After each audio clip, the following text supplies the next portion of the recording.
Hello family, welcome to my channel. My name is Glacia. I'm an intuitive life coach, an ascension guide, and I'm also a health coach. I want to start out by saying thank you for being here with me. I'm really excited to have you here. And also I wanted to announce that I started a membership. It's only $5 a month or the equivalent. And the reason I started a membership is because I want to connect with you in the comments and not just give everybody access to the comments that's, on YouTube, because there's a lot of people that like to go into spiritual communities and disrupt and distract as a way to make sure that the information doesn't get out there, or they put doubt and fear into people's minds, or just keep the person who is offering the information busy monitoring comments or mediating or, stuff like that. So also I'm putting on there basically everything that I do. So I'll be talking about health, I'll be talking about ascension, I'll be talking about self-healing strategies and sharing recipes. And I'm also going to be giving away a session, a 30-minute session for one of the members every single month. So if you want to interact, you can ask questions over there, and I will make videos based on your questions that you put in the comments. And I'll be doing live streams too. So if you're interested in connecting with me and interacting with me, that's the place to do it. And then I also have a locals membership that I post the same stuff on if you prefer not to be on YouTube. Okay. I do a monthly Q&A. Also, if you're interested in that, space is limited for that because I want to interact with you and be able to answer questions. Okay, so now let's get into the update. We have the Equinox coming up, which is a really big date this year. So we've been in a cycle of completion for quite a bit. I've been saying this for years because it's a big cycle. Now within that cycle, we have ups and downs, right? We have peaks and valleys that we go through, which for many of us are going to start to be the rolling hills instead of the peaks and valleys. Now, some people on the planet are here to integrate the polarity and create neutrality, right? That's the role that they're playing. So those people tend to have major peaks and valleys. They learn through crisis. I happen to be one of those people. And then also, it is very challenging to get to that rolling hill stage when you're actually here to go to the extremes, right? And the people around you don't understand. They think that you just haven't figured it out, but really you're doing a service work for humanity. With the equinox energies, there are going to be some really big activations for about 5 days in a row, starting on the 19th. So when we reach the 19th, a thing to pay attention to is really listening to your body and doing your best to keep your nervous system regulated. And I became a trauma-informed coach recently and have been learning a ton about the nervous system, and I'll make some videos on the membership channel for that. But this trauma healing that we're going through, it's collective. So people are really going through some of the toughest things, and our fears are manifesting. Now, a few years ago, I started talking about the need to really dive into the inner work, and that is because as we shift into this organic light grid, it's called the unity grid, we see an increase in polarity in the world, right?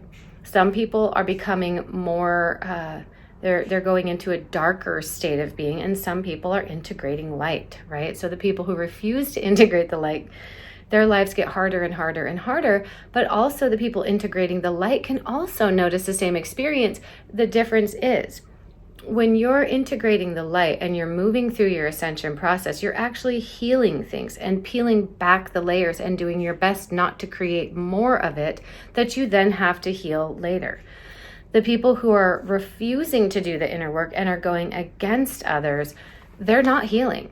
They're learning, right? They're going through a process of learning that's going to get harder and harder as they manifest their living nightmare. The people integrating the light are working toward manifesting their dreams, right? Because we're powerful creator beings, and we're starting to access the universal codes of creation as we leave this quarantine. And the organic light grid has this inverted grid taken off of it, like a dark overlay, right? Now, with that being said, we get activated by these solar codes. So you can see a lot of the stuff being done to the skies and to the food and all of this stuff to prevent us from activating these codes, right? So these codes are codes of creation. You are a creator being, so you're coded to be able to bring things into form. There's been a lot of distortions in play in the form of beliefs, and then a lot of trauma held in the body too from past experiences, whether it be your lineage or lifetimes or this lifetime, right? So with the solar codes, when we go through these activations, we feel very heightened and life can get very intense. If you have an area of your life that you haven't quite updated your beliefs to reflect unity or higher consciousness, those areas of your life will start to crumble apart or get very hard. Now, when we do the inner work, it's not easy anyways. It's not. It's a challenge. We're here being very challenged over and over and over, right? Now, with these activations, there comes the pushback from the systems, right? So these systems have fear tactics, and two of the main ones are divide and conquer, and these are their strategies, right? And then problem, reaction, solution setups. And those are going to continue as this evil in the world is brought to light, right? So we're going to see the people and beings that really have a dark agenda start to push their fear tactics, because if a person is afraid, then they're easy to manipulate. This is why the problem, reaction, solution setup works. This is also where the divide and conquer strategy comes in. If you can keep people separate and fighting against themselves, I think about the debates here I live in the USA, and I'm embarrassed by our political system. Like, it is humiliating to even be part of this. And I'm not really largely a part of it, but I'm in the country that's running this racket. And so a lot of us here, so for those of you around the world, a lot of us feel terrible about what our government is doing. It's, in my opinion, it looks like a joke. So and I'm not saying every single person that works for the government. I'm talking about these misleaders at best. And anyways, back to the fear tactics. There's going to be the continued medical fear tactics. Now, here's the thing I want to say. Your subconscious mind determines how your body shows up. So your subconscious programs create your physical experience with your body, right? So if you have limiting beliefs within your subconscious programs, and this would be something like, I never get what I want, nobody loves me, I'll always be alone, or the world is unfair, any of that type of stuff, well, your body has to get into situations to reflect that. So let's talk a little bit about projection and reflection. So projection can be very beneficial if you are in an empowered state of being, right? That means you're handling your shit. That means you're looking at yourself and taking accountability for how you show up in the world. You're making sure that you're in honesty and integrity with your word, right? So when you're projecting energy out there, that's an action, and that's when you're in your masculine essence, right? So the masculine essence within each of us is responsible for putting energy out there. And the feminine essence within each of us is responsible for bringing the things in that you put out. So it's this flowing cycle, right? And when you're in a state of balance, you know when to take action and you know when to step back.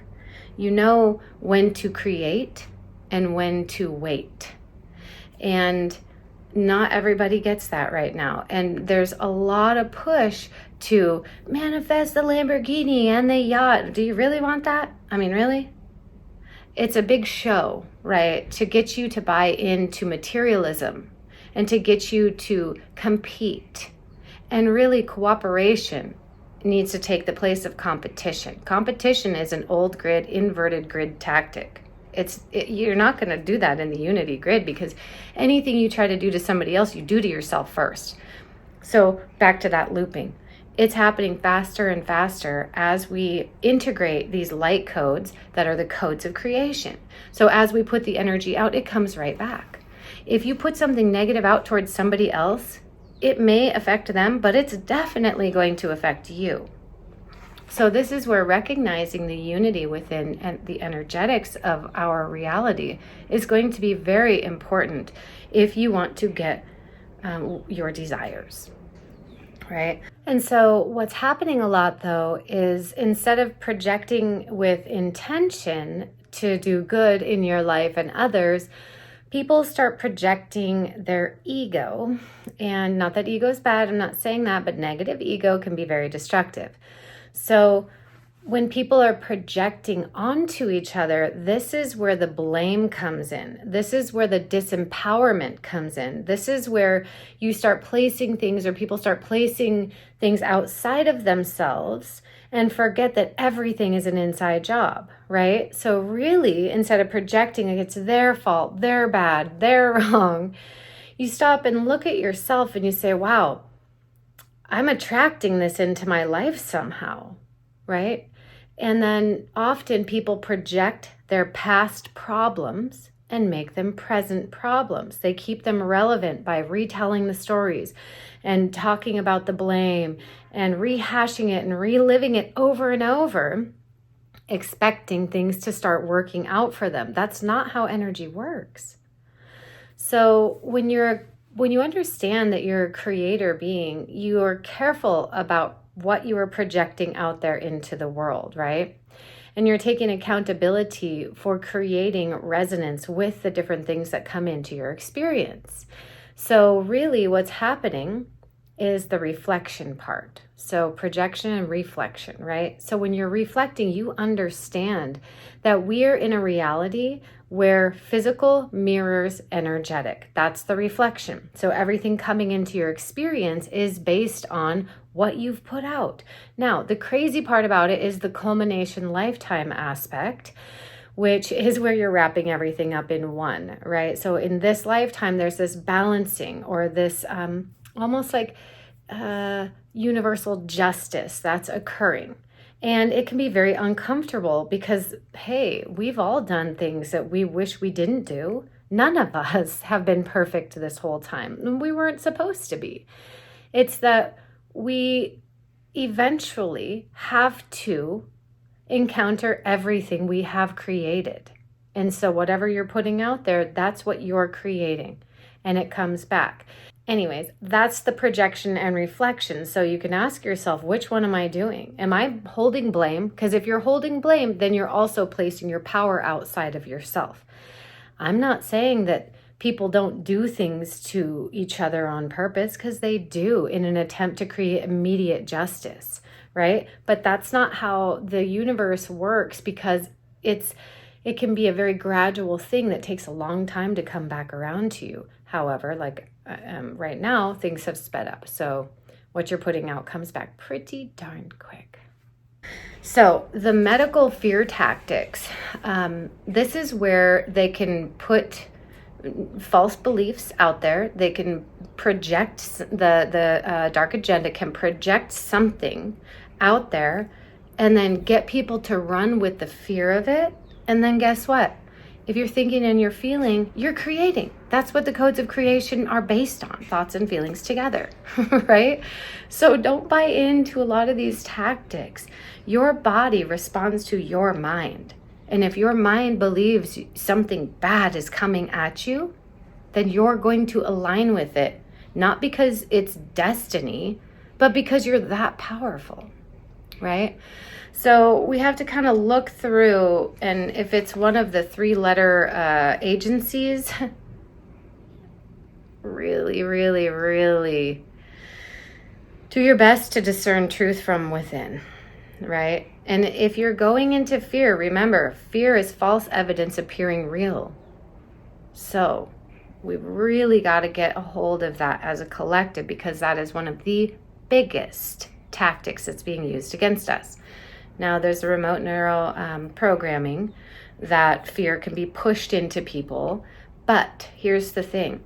You always have a center point that you can go back to for your morals, for your ethics, for your emotions. And it's time to start taking accountability of where you let your mind and your thoughts and your feelings go. So when you do that, you fine tune your focus. And if you want me to create a class on this, I'd be happy to, because it's really important to understand how you're working with the energies around you, right? Okay, for the sake of not making this too long, I'm going to move on. So the increase in surveillance is in preparation for the digital twin. So Agenda 2030, Agenda 2045, those two things, right? Now, that's not something to fear. If you're thinking about the digital twin, Meta is a huge part, actually. It is the digital twin system, Meta. So if you're on Instagram and you're on Facebook, have no fear. You can turn the Meta data gathering off, but it's on by default. Okay, so if you have not turned it off, it's on and it's tracking everything you do everywhere.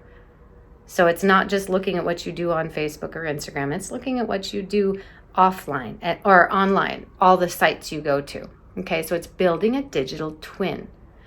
There's a whole reason this is happening, and I'll put that in the membership because I want to answer questions about it, really. That's why. So with this surveillance, though, being aware that, everywhere you go, there's things that are recording you, and like I said, you don't have to go into fear. You just have to hold awareness about what you're agreeing to. So when you click one of those little boxes, you just created a contract with whoever that was. You entered into a binding agreement. Okay, so maintaining your awareness around that is going to be very important. You can always reclaim your true spiritual sovereignty, right? So while I wrap this up here, on my membership, I'm posting revocations that are spiritual contract revocations. And I created a course that is self-paced, and there's templates and PDFs for it, for spiritual contracts and how to get out of them and how to create ones that create spiritual immunity for you as well.